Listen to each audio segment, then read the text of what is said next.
ಕೂತ್ಕೊಂಡಿದ್ದಾರೆ, ಮುಗಿಲಿ match ಅಂತಾರೆ. Complete ಮಾಡ್ತಾರೆ ಕೆಲಸ ಶುಭ್ಮನ್ ಗಿಲ್. ಮೇಲೆ ಹೊಡೆಯುವಂತ ಯೋಚನೆ ಇತ್ತು, ಟೈಮಿಂಗ್ ಕಾಣಿಸ್ಕೊಳ್ಳಿಲ್ಲ. ಸೆಲೆಬ್ರೇಷನ್ ಶುರು ಆಗ್ತಾ ಇದೆ, ಬಟ್ ಇನ್ನೂ ಮೂವ್ ಆಗ್ತಾ ಇದೆ, ಹೋಗಕ್ಕೆ ರೆಡಿ ಇಲ್ಲ ವಿರಾಟ್. ಕೆಳಗೆ ಬಿದ್ದಿದೆ ಅಂತ ಹೇಳ್ತಾ ಇದ್ದಾರೆ, ಕಾದ್ ನೋಡ್ಬೇಕು ಅಂಪೈರ್ ಮೇಲೆ ಹೋಗ್ತಾರೇನೋ ಅಂತೇಳಿ. ಅವರು ಕೂಡ ಮುಂದೆ ಬಂದು ದಯವು ಮಾಡಿ ಇದೇ ಕಡೆ ಪ್ರಯತ್ನ ಮಾಡಿದ್ದು.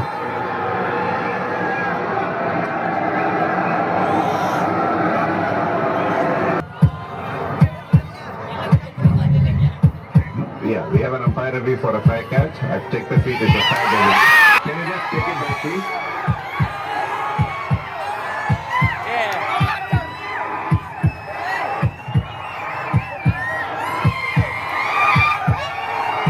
Okay.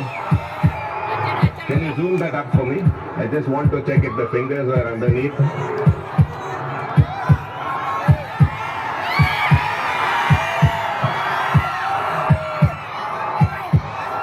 You have anything from behind for me?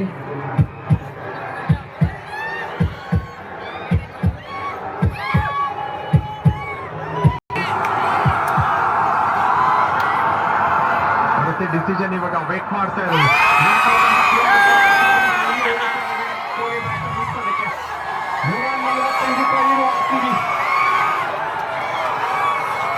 ಹೀಗೆ ಜ್ಞಾಪಕ ಇದೆಯಾ ನಿಮ್ಗೆ? ಚಿಕ್ಕವರಾಗಿದ್ದಾಗ ಬೀದಿ ಹಿಂಗೆ ಜಗಳ ಆಡ್ತಾ ಇದ್ದೀವಿ, ನೆಲಕ್ಕೆ ಹಾಕಿದೆ ಗುರು.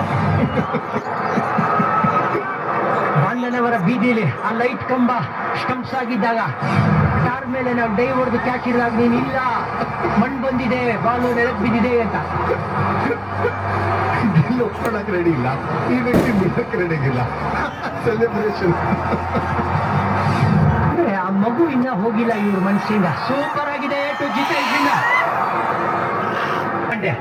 ಈ ಸಿಂಗಲ್ ಮೂಲಕ ಬೇಕಾಗಿದೆ ಇನ್ನ 7 ರನ್. ಹೇಗಿದೆ ಅಟ್ಮಾಸ್ಫಿಯರ್? ಈಗ ಹರ್ಷದ್ ಖಾನ್ ಬಿದ್ಬಿಡಿದ್ದಾರೆ ಕ್ರಾಮ್ ಸ್ವಲ್ಪ.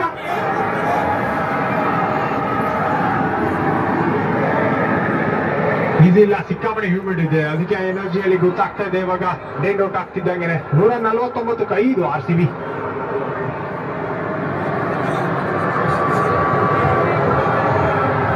ಅಂದ್ರೆ ಆಶ್ಚರ್ಯ ಏನಾಗೋದಿಲ್ಲ. ಇವತ್ತು ಪವನ್ ದೇಜಾವು ಮೊಮೆಂಟ್. ಈ ತರ ಸೆಲೆಬ್ರೇಷನ್ ಮತ್ತೊಮ್ಮೆ ಸೇಮ್ ವೆನ್ಯೂಲಿ ನೋಡ್ಬೋದು.